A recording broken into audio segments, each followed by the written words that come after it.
Avant d'affronter le Borussia Dortmund mercredi prochain, le PSG doit recevoir Nantes ce samedi dans le cadre de la 15e journée de Ligue 1 pendant que mes compagnons font n'importe quoi mais je me laisserai pas faire. Et donc on va évoquer, voilà, comme d'habitude, la petite tradition, ceux qui sont là depuis longtemps ils le savent, le groupe parisien, l'équipe parisienne possible avec peut-être beaucoup de débats aujourd'hui parce qu'il y a pas mal de flou. Et puis bien sûr, nos pronostics avec un qui a plus souvent raison que les autres. Voilà, le plus sérieux des trois, j'ai envie de dire, le plus stable mentalement. On va pas le nommer comme ça, chacun peut penser que c'est lui-même, mais pour l'instant, déjà, bonjour à mes chers camarades qui ont arrêté de faire des bêtises, notamment l'inépuisable Arthur. Est-ce que ça va dans cette belle veste rouge? Salut John, salut Nico. Bah, écoute, ça va super bien, hein. Match, jour de match Ouais. ou veille de match, peu importe. C'est parfait, c'est trop bien, ça fait plaisir, ça détend. Bon, mais à moins de 35 heures d'un match, t'es en jour de match. Parce que toi, t'as des journées plus longues que nous, donc toi, c'est déjà un jour de match, en fait, là, quand... Ah oui, moi j'ai pas la notion des jours, c'est ça, exactement. Ouais. Toi, c'est limite... Allez, depuis mercredi, on est presque en jour de match, donc ça le fait, en tout cas, à la pleine forme, ça fait plaisir. Et puis, on a aussi John Lanotte, le fameux interrupteur de Paris Fan. Est-ce que ça va? Écoute, ça va très bien. Ravi d'être avec vous, les amis. Ravi d'être avec vous tous. Mais je vais commencer cette vidéo par vous interrompre et te demander, Nico, Oui. pour ceux qui suivent les vidéos régulièrement, Nicolas a une tradition, c'est de faire des plans en rapport avec les équipes qu'on va affronter. Oui, Quelle est bien la sûr. recette de demain? Eh ben, pour Nantes, c'est un gâteau nantais. C'est hyper bon. Il y a du rhum, il y a un glaçage de sucre, il y a de l'amande dedans. C'est délicieux. Pas trop de rhum, attention, avec modération, il faut réussir à suivre le match. Voilà, petite pause culinaire avant de lancer tout ça. Je vous le dis, c'est délicieux. Nous, à chaque fois qu'on le fait, on est bien heureux. Donc, je vous le conseille, voilà, tout simplement, si vous aimez le petit dessert sucré, une petite dose d'alcool. Après, elle n'est pas obligatoire, mais bon, ça fait toujours du bien. Ça fait partie de la recette. Il faut suivre les recettes. C'est essentiel. Comme il faut suivre la suite de cette vidéo pour revenir au plus sérieux, au terrain, le groupe, l'équipe, les pronostics. Alors, ça ne met pas le petit j'aime sur la vidéo pour fêter déjà notre énergie que je trouve excellente. Et puis, bien sûr, cette recette de gâteau que vous venez de découvrir. Puis, abonnez-vous. Honnêtement, je prends rien manquer de nos vidéos et donc des prochaines recettes. C'est parti pour ce PSG Nantes du samedi soir, 15e journée de Ligue 1 et un point sur le groupe. Je disais la dernière fois que peut-être un jour on fera un point sur le groupe Express. J'aurais même à vous dire tout va bien, mais on n'y est pas encore, même si il y a des bonnes nouvelles, mais je finirai avec ça tellement ça fait plaisir. Mais en attendant, on a Le Tellier qui est toujours en douleur aux adducteurs, travail adapté, donc il sera pas là. Presnel Kimpembe, il effectue des tests dans la perspective de son intégration complète à l'équipe. Donc en gros, pour ce match, c'est trop tôt. Nuno Mendes, il continue ses soins jusqu'en dire normalement février-mars, à moins d'une surprise. Fabian Ruiz, on sait qu'il a une luxation de l'épaule droite, il n'y a pas de fracture, mais le PSG dit qu'il faut encore des examens pour déterminer sa durée d'indisponibilité exacte. Keylor Navas est de nouveau évoqué. Peut-être qu'on nous a entendu que c'était bizarre que Navas soit pas évoqué alors qu'il était absent, mais toujours en travail individuel parce qu'il a des douleurs au lombaire, donc il sera pas là. Donnarumma est suspendu, faut pas l'oublier. Et surtout, c'est des grandes nouvelles, on l'a évoqué hier dans la vidéo, ça s'est confirmé aujourd'hui. Marquinhos et Zaïre Emery de retour. Le groupe n'a pas été publié, mais Lucien Riquet a été assez clair en conférence de presse, hein. Ils sont aptes, c'est une bonne nouvelle pour le groupe. Alors, titulaire, ça, je vais laisser la parole à John et après on lui répondra pour lui dire s'il se trompe, et c'est sans doute le cas, mais on va lui laisser sa chance. Mais bon, en tout cas, normalement, ils seront dans le groupe, et donc avec tout ça, voilà, John, tu proposes ton équipe parisienne. Je l'ai plus sous les yeux, mais je vais l'avoir, je pense, de tête. Oh, le mauvais élève! Donc Oh, le mauvais élève! Donnarumma dans les cages. Je Oui, parfait, recommence. ça commence Bon, bien. Arnautenas Arrière qui va droit, devoir Dani Alves. confirmer. Voilà, exactement. Bon, Arnautenas qui va devoir confirmer sur ce match-là. Et il y en aura un deuxième encore après, parce que Donnarumma a pris 2 matchs de suspension. On avait un doute sur le côté latéral droit, mais je pense que ça se confirme. Donc, du coup, il y a eu des sons de cloche différents lors de la conférence de presse, mais Hakimi serait pas là. Donc, ça serait. Moi, je vois bien Moukile prendre voilà, l'instance. Danilo Skriniar en charnière centrale. Hernandez côté gauche. Ugarte en numéro 6 avec un milieu Vitinha et Lee. Et puis alors là, je vois bien une attaque Barcola, Dembélé, Mbappé. Mbappé en neuf. Barcola sur le côté droit parce qu'à mon avis, il ira suppléer du coup Dembélé forcément qui sera suspendu. Donc du coup, peut-être pour trouver les automatismes et comme avoir des repères. Et Dembélé qui sait jouer sur les deux ailes, peut-être plus côté gauche justement. Voilà.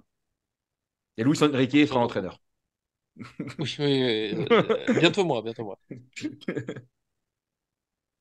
Bon, Les Arthur. petite question quiz. Est-ce que vous savez qui va être gardien numéro 2 du coup? Parce qu'on a beaucoup de gardiens, mais du coup peu sont présents. C'est qui le 2 du Je, coup? je crois que c'est Louis Mouquet, hein. Ah bah voilà. Il est en Bah non prêt? mais voilà, Il est en prêt?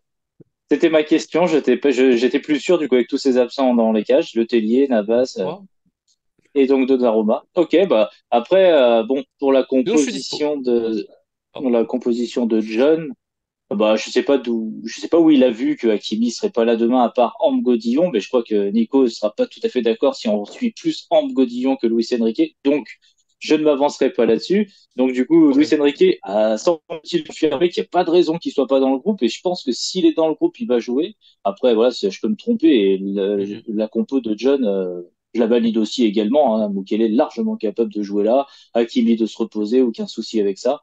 Milieu de terrain, je suis complètement d'accord aussi. Je trouve que Lee, Vitinha, Ugarte, ça a plutôt pas mal marché le dernier match, même si après à 10, forcément, Oui. l'équipe elle a un petit peu déjoué offensivement, ce qui est totalement logique et a joué un peu contre nature.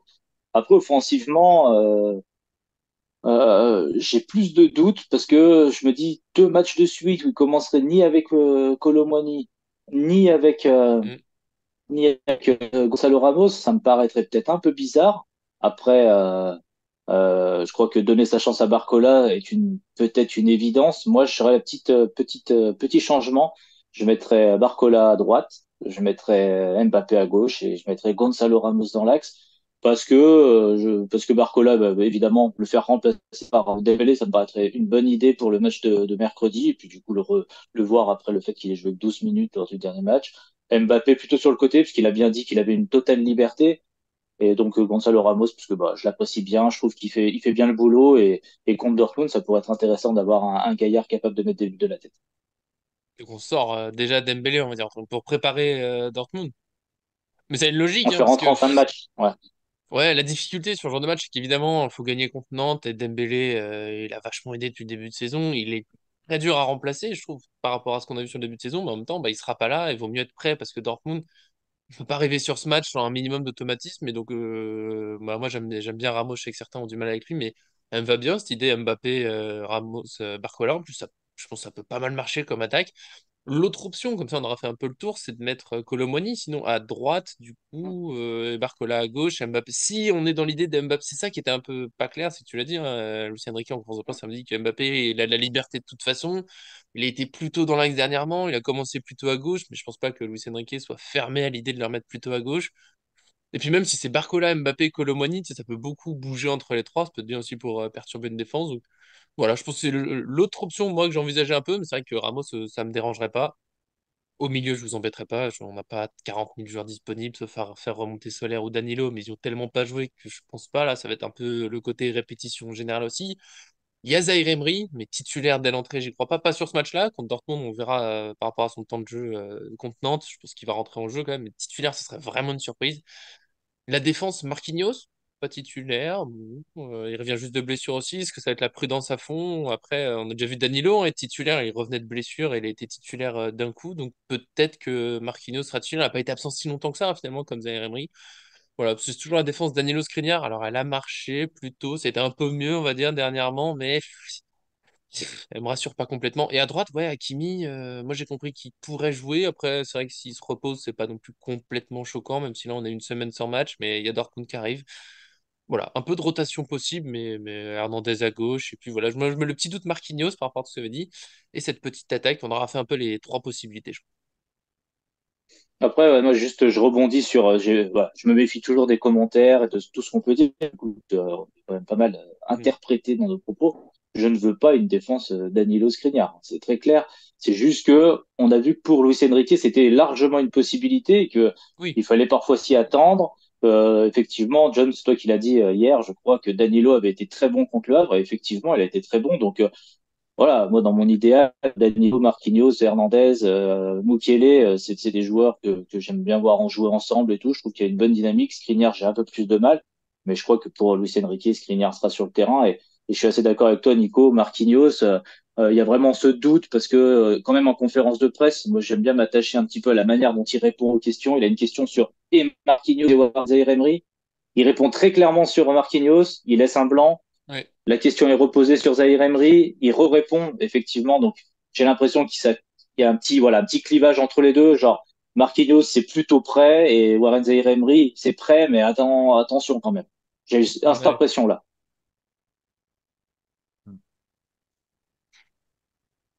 Le John. Effectivement. Ouais, non, non, non, mais effectivement. Et puis après, moi, je suis tout à fait d'accord aussi avec avec Arthur sur la partie offensive, du coup, qui se tient tout à fait.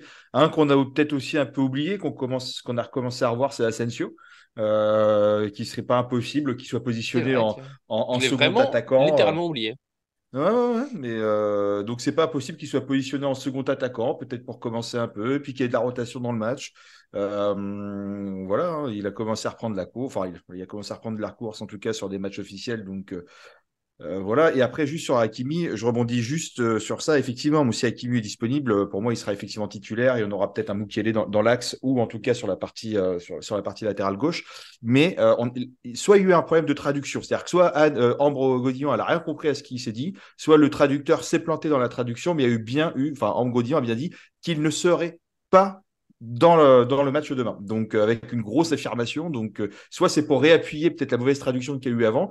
En tout cas, rien d'officiel pour le moment. Mais si Hakimi est disponible, oui, je le vois. Il commencera naturellement, quoi. Après, Euh, après de ce ouais. qu'on entend enfin, de ce qu'on entend de son, bah, de la version originale de ce qu'il dit, il a l'air de dire qu'il est disponible. La Hmm. traduction a pas l'air de se tromper. Bah après, c'est D'accord. vrai qu'elle est tellement J'ai pas eu le forte, temps la de réécouter traduction, encore, j'avoue. Mais j'ai peut-être mangé un mot parce que la traduction est tellement forte que c'est compliqué, mais il me semble bien que Luis Enrique, il confirme qu'il n'y a pas de raison qu'il soit pas là. Mais bon, puis après, là, si c'est tout, j'ai pas eu le temps d'écouter la conf, mais si c'est toujours la dame qui s'occupe de la traduction, j'ai pas son nom, je n'ai jamais donné son nom, non, je crois. c'était un monsieur, Ambre. là. C'était C'était, un monsieur là? Ah, pardon, Mais non, ça bon, je c'est quand ouais. même pas des pour la gens qui traduction. traduisent au hasard, on va dire quoi. Donc après, pas de problème. Mais bon, je pense qu'il sera là, du coup, quand même, globalement. Mais si c'est Mukele qui joue, c'est pas non plus hyper choquant. Après, un Hmm. Mukele à gauche, Hernandez dans l'axe avec Marquinhos, peut-être, un jour. Là, c'est un peu tôt, ça fait peut-être beaucoup de chamboulements juste avant avec des champions, mais je sais qu'Arthur, tu me suivrais là-dessus. Je sais pas s'il le ferait maintenant, mais moi, ça me tente de voir cette défense-là. Mais c'est vrai que là, c'est quand même, voilà, quasiment pas vu, je crois, depuis le début de saison, cette ligne de 4. Donc, c'est peut-être, voilà, un petit peu osé maintenant, juste avant Dortmund. Mais Asensio, ouais, peut-être Arthur, tu voudras répondre. Après, on passera, je pense, au prono. Mais j'avoue, mais je sais qu'il est revenu. Mais on a pris tellement l'habitude qu'il soit pas là. Mais c'est vrai que sinon, Asensio, faux neuf, entouré de Barcola, Mbappé, un peu libre, vif et tout, ça peut être une option assez sympa aussi, même si je suis désolé pour Colomoni et Ramos. Non, bah ouais, non, mais Asensio, moi, j'y pensais.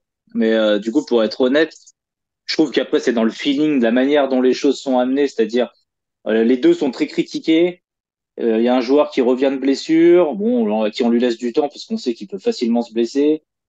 Je me dis, si déjà ils ont raté le match d'avant, si tous les deux ne jouent pas, en tout cas, tu vois, s'ils sont pas titulaires, on Ouais, sait ouais. qu'ils auront quoi, ces 20 minutes. Et tout de suite, tu remets Asensio. Je pense que tu envoies un sacré message à tes deux numéros 9 quand même, qui est pas forcément hyper top, parce qu'on sait à quel point ils ont besoin de confiance, surtout comme ils sont critiqués. Je pense qu'Asensio, il a envie de jouer, et bien évidemment, il n'aime pas être sur le banc. Mais on va dire qu'Asensio peut encore revenir petit à petit. C'est mon impression. Mais après, Asensio, évidemment, tu mets Mbappé à gauche, tu mets Asensio en faux Voilà. neuf Ou et à Colomoni à droite, droite. et Kolo Muani à droite avec ou Barcola. Enfin voilà, il y a toutes les possibilités qui sont. Asensio, c'est je trouve que le joueur qui était le plus complémentaire avec Mbappé. Ramos, c'était nettement aussi. Mais je trouve que Asensio, évidemment, si tu retrouves l'Asensio du début de saison, il a toute sa place même contre Dortmund. Mm. Bon, là, je pense que là, on aura fait un peu le tour. Et c'est ce que je dis presque à chaque vidéo qu'on fait maintenant cette saison là-dessus. C'est que c'est beau d'avoir toutes ces options. Ça nous a manqué. Eh, Arthur, hein, on s'amuse un peu plus dans ces vidéos que juste dire, bon, bah, ça sera ça parce que c'est toujours comme ça, même s'il faudrait pas. Là, ça fait du bien. Voilà. Plein d'options. Nous, on a fait le tour. Vous, bien sûr, dans les commentaires, donnez aussi vos équipes, celles qui vous a le plus convaincu. Voilà, un mélange de tout ce qu'on a dit. Nous, ça nous fait toujours plaisir de voir un peu vos compos, ce qu'on attend. Et après, ça nous fait plaisir aussi, bien sûr, de passer au pronostic. John a fait son équipe. Moi, bah, c'est moi qui décide, donc c'est Arthur qui donne le pronom. Oui, bah après, bah, moi, j'ai fait un peu l'analyse statistique, donc je vais m'en tenir à ça, sachant que bon, Nantes a changé d'entraîneur, va sûrement changer de manière de Mm. jouer, mais on change pas non plus la qualité des joueurs et la qualité de l'effectif. Hein. La défense va pas se transformer non plus. Et je prends Pareil, aussi l'autre donnée statistique, c'est le Parc des Princes. Parc des Princes en Ligue 1, en général, c'est très difficile pour l'adversaire. On joue un beau match, hein. En général, contre Nantes, c'est des beaux matchs avec des gros scores. Donc, je vais quand même voir Paris prendre un but. Je suis désolé, même si c'est une des meilleures défenses la deuxième meilleure défense de Ligue 1, qu'il y a quand même des points de solidité, mais on voit qu'ils sont quand même capables d'encaisser quand même pas mal d'occasions. Nantes aime bien tirer de loin, donc je vois un petit but de Nantes Voilà, comme on les connaît face au PSG, c'est-à-dire cette frappe, là, on se dit, oh là là, c'est bon, il a mis une frappe en pleine lucarne de je sais pas où, il y a que contre le PSG qui fait ça. Mais par contre, Paris, je les vois dérouler. Nantes, c'est une équipe qui encaisse beaucoup de buts. Je crois que c'est 23 buts en 14 matchs. Il y a quand même des difficultés défensives qui ne pas régler non plus en 20 minutes. Il faut rappeler, pour ceux qui s'enflamment un petit peu pour Nantes, c'est qu'ils ont joué contre Nice. Nice, c'est une équipe qui n'attaque pas beaucoup, une équipe qui propose pas beaucoup de jeux. Nantes a fait le jeu contre Nice, donc ça sera un match totalement différent au Parc des Princes. Nantes n'aura pas la balle, ça va être très compliqué, ils vont devoir défendre. Donc, qui dit devoir défendre, bah sûrement retrouver dominé par le PSG. Quand Nantes s'est fait dominer cette saison, c'était en général assez dur pour eux. Voilà, 4-1. Allez, bah écoute, ça me paraît pas mal. Non, John, tu finiras pour John c'est comme si Ah j'ai vu que d'accord, t'allais ok, prendre la très parole. bien, Mais très tu, bien. tu te prends pour qui? Non, non, parce que Ouais, j'enchaîne, parce que j'ai vraiment quasiment les mêmes commentaires qu'Arthur, sauf que je sais pas, un moment d'optimisme, je suis de bonne humeur, j'ai bien mangé. Je sais pas, je me suis dit, le PSG ne prend pas de but cette fois. Tu sais, j'ai un moment de folie. Je sais pas, ils ont tenu à 10 la dernière fois. On a un super gardien, tu sais, qui est meilleur que Donnarumma, je sais que ça fera plaisir à Arthur. Non, mais voilà, je sais pas, je vois un PSG, même s'il y a que des champions qui arrivent, mais Luis Enrique a quand même parlé de bien préparer, de voilà, bonne répétition et tout. Donc, ouais, un 4-0, moi je suis parti. Le même truc, c'est que Nantes n'est pas super solide. Et puis, c'est toujours quand on fait les compos, on a tellement du beau choix que voilà, je pense que voilà, j'attends un PSG super sérieux. C'est être déterminé dernière ligne droite jusqu'à la trêve. Là, on a ce match-là. Après, c'est avec des champions, les gars, on enchaîne tout. Ils ont le temps de bien se préparer cette semaine. Donc, voilà, un bon petit 4-0 avec une entrée de Warren Zaïre qui peut-être marque un but dès qu'il revient parce qu'il est vraiment exceptionnel. ben moi, je vais vous donner mes variables en fait par ça. Oh, alors, Parc des Princes. on Alors, n'est pas sur un mauvais tu score. te mouilles, Ah non, tes John, variables, pas les arrête un scores peu. différents. Non, Juste, mais C'est le pourquoi tu fais facile. ça. Non, mais quand je dis les variables, c'est pourquoi est-ce Ah, que tes j'arrive sur ce raisons. score? C'est Ah oui, d'accord. Parc des D'accord. Princes, 21 h, et la plus importante, c'est que c'est diffusé sur Canal Plus Sport. Et ça change tout. Donc pour moi, je vois. Sponsor, pardon. Ah non, non. Là, ça change tout. Je Allez, travaille chez Canal, c'est pour ça. Je rigole. allez. Montre-nous ton 4-0. optimisme. On t'écoute. Vas-y. Ouais, pas Allez. mal. 4-0. Ouais, non, non, mais pour une fois, 4-0 aussi? 4-0. Ouais, Ah non, j'ai le 4-0. même C'est un score que match qui John. va nous Au revoir. donner de. Ah, bah quoi? C'est Ah, quoi? 5-0. Allez, on y va. C'est parti. Avec un mais match qui va non, nous bon, donner de t'en la mets. confiance avant de Ouais. rencontrer un Dortmund qui sera diminué, certes, mais qui aura la dalle. Et donc, du coup, c'est un match qui va nous aider à créer pas mal d'automatismes, à avoir du bon jeu. Et contrairement à ce qu'on a pu voir les années précédentes au Paris Saint-Germain, c'est pas un match qui nous fera. Les matchs ne font plus spécialement défaut avant la Ligue des Champions. On s'en sort plutôt pas mal. Et ça va aider encore à créer plus d'automatismes et avoir, voilà, pour pouvoir dérouler du bon jeu mercredi prochain chez nos amis les Allemands. Qui ont effectivement beaucoup de blessés. Donc voilà, on l'a dit, nous, c'est soirée spectacle. Samedi soir, c'est soirée gâteau d'antenne. Ne l'oubliez pas, j'essaie de Ah, vous mettre la recette dans la description si j'y pense après avoir fait le montage. Bien sûr, si vous avez des recettes nantaises, mettez-le, c'est essentiel. Et puis aussi, bah, vos pronostics, ça fait plaisir. Nous, on est parti sur beaucoup de buts. John lève le doigt, mais je fais semblant de ne pas le voir. Donc voilà, on espère beaucoup de buts du spectacle, bien sûr, Torrent. Voilà, en tout cas, nous, on a fait le tour, toujours avec notre petite dose de folie. On espère évidemment que ça continue de vous plaire. Pour aujourd'hui, je remercie pas John, tu attendras encore un petit peu parce que tu m'embêtes. Merci Arthur, l'inépuisable d'être venu, c'est un plaisir. Ben non, mais merci à vous. Et puis, je valide. Faites plutôt confiance à John et Nico en pronostic. Ils sont quand même bien plus au point que moi. C'est vrai, t'as plein de qualités, mais, mais pas ça. Et John, tu as aussi beaucoup de défauts, mais pas que, donc vas-y, tu peux parler. Merci d'être venu aujourd'hui. ben, merci à vous. Et c'était même pas pour moi, on parlait du gâteau nantais, mais Arthur n'est pas très sucré, il est plutôt salé. Donc il se demandait s'il n'y avait pas une recette nantaise pour faire des pâtes, parce qu'il aime bien les pâtes. Donc si vous avez une bonne recette à base de Sauver la pâtes soirée d'Arthur. pour du salé, sauvez la soirée Mais d'Arthur et mettez dans les commentaires. Voilà. Hashtag. j'ai un régime un peu particulier, donc ne vous Oh, prenez pas putain, trop la et tête non plus. sans gluten, sans Écoute, machin, un truc. on te met des recettes et après tu t'adaptes. Bon, vous êtes pénible celui-là. C'est fou. Déjà, les gens, ils sont arrivés jusqu'ici. Ils disent, attends, mais c'est la partie off qu'ils mettent après. On est toujours... Vous êtes toujours dans la vraie vidéo. Imaginez ce qui se passe off. C'est maintenant ça devient n'importe quoi. En tout cas, voilà. On Merci à espère vous un en très tout beau cas. match. Un débrief sans doute lundi parce que le dimanche reste sacré en famille et tout. C'est compliqué. Les croissants contre une vidéo, c'est un peu dur. Mais ça sera avec plaisir, évidemment, avec un très beau match. On l'a dit, c'est sûr, c'est certain, c'est acté. Merci à tous ceux qui nous suivent. À très bientôt sur cette chaîne et des gros bisous à tous. Recette du gâteau. Franchement, mais il est vraiment, mais trop. Tu sais, c'est le genre de gâteau, je crois, qui se mange. Même quand t'as plus faim, il passe tout seul, il est tout Oh léger et non. tout. Avec du rhum, ça passe toujours. Ouais, bah ouais, rhum et sucre, c'est la base